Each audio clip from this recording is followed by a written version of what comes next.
Hello दोस्तों, हीटी films में आप सबका बहुत बहुत स्वागत है। तो कहानी के स्टार्टिंग में हम देखते हैं फ्रैंक को।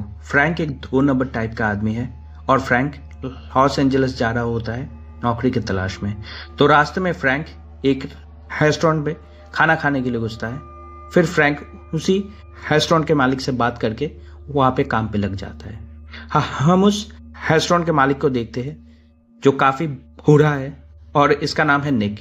और रेस्टोरेंट को चलाने में निक की बीवी उसकी मदद करती है और इसका नाम है कोरा। हम कोरा को देखते हैं कि वो एक जवान औरत है।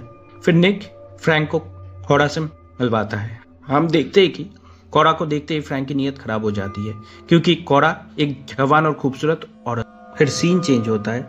हम देखते हैं फ्रैंक को जो कोरा के साथ फ्लर्ट करना शुरू कर देता है, पर हम कोरा को देखते हैं कि वो फ्रैंक को इतना भाव नहीं देती है। रात को रेस्टोरेंट बंद होने के बाद निक फ्रैंक के साथ बैठकर शराब पी रहा होता है और हम कोरा को देखते हैं कि वो अपने हस्बैंड से हमेशा डरी रहती है।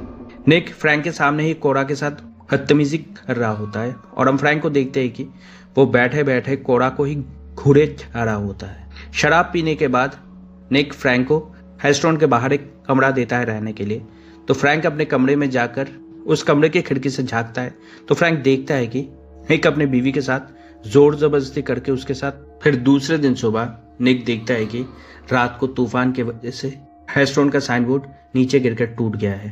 तो निक उस साइन बोर्ड को बनाने के लिए शहर जाता है। निक के जाते ही फ्रैंक रेस्टोरेंट के अंदर घुसकर रेस्टोरेंट को ताला मार देता है। कोरा समझ जाती है फ्रैंक की नीयत कुछ, तो कोरा आगे बढ़कर दरवाजा खोल रही होती है कि तभी फ्रैंक कोरा के साथ जोर जबरदस्ती करना शुरू कर देता है। कोरा फ्रैंक को रोकने के लिए अपनी पूरी ताकत लगाती है। फिर हम देखते हैं कोरा भी फ्रैंक के साथ मजे करना शुरू कर देती है। फ्रैंक कोरा को एक टेबल के ऊपर लिटाकर उसके पूरे शरीर को चूमने लगता है। फिर कोरा भी फ्रैंक के ऊपर चढ़कर उछल उछल के उसके साथ मजे करती है। फिर रात को हम देखते हैं कि निक अपने ही धुन में मस्त है कि तभी कोरा बिल्ली को दूध पिलाने के बहाने से फ्रैंक के कमरे में जाती है। फ्रैंक के कमरे में जाकर कोरा और फ्रैंक एक दूसरे को किस करना शुरू कर देते हैं कि तभी निक कोरा को ऊपर से आवाज लगाता है तो कोरा जल्दी से ऊपर चली जाती है और कोरा को जाते हुए फ्रैंक हुवस भरी नजरों से देख रहा होता है। दूसरे दिन सुबह निक अपने कैफे के लिए नया साइनबोर्ड बनवाने शहर जाता है और जाते हुए निक कोरा से कहता है कि मैं कल रात तक वापस आ जाऊंगा।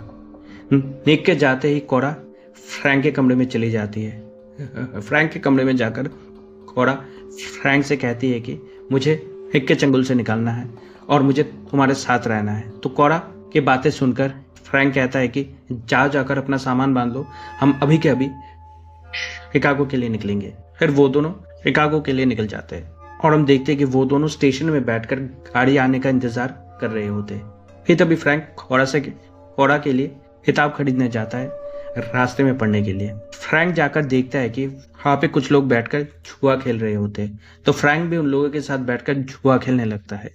जुआ खेलते हुए फ्रैंक के पास पैसे थोड़े से कम पड़ जाते हैं तो फ्रैंक वापस आकर कोरा से पैसे मांगता है। तो कोरा फ्रैंक को पैसे देने से इनकार कर देती है। तो फ्रैंक गुस्से में आकर कोरा को वहीं पे बैठाकर वापस चला जाता है खेलने के लिए। कोरा बैठे बैठे फ्रैंक का इंतजार कर रही होती है। हम फ्रैंक को देखते हैं कि वो जुआ खेलने में ही बिजी है। कोरा देखती है कि फ्रैंक एक 2 नंबर टाइप का आदमी है और उसके बातों का कोई भी भरोसा नहीं है। तो कोरा गुस्से में आकर वापस फ्रैंक के घर चली जाती है। जुए में जीतने के बाद फ्रैंक वापस आता है। वापस आकर देखता है कि कोरा अपने घर जा चुकी है। तो फ्रैंक भी कोरा के पीछे पीछे वापस चला जाता है।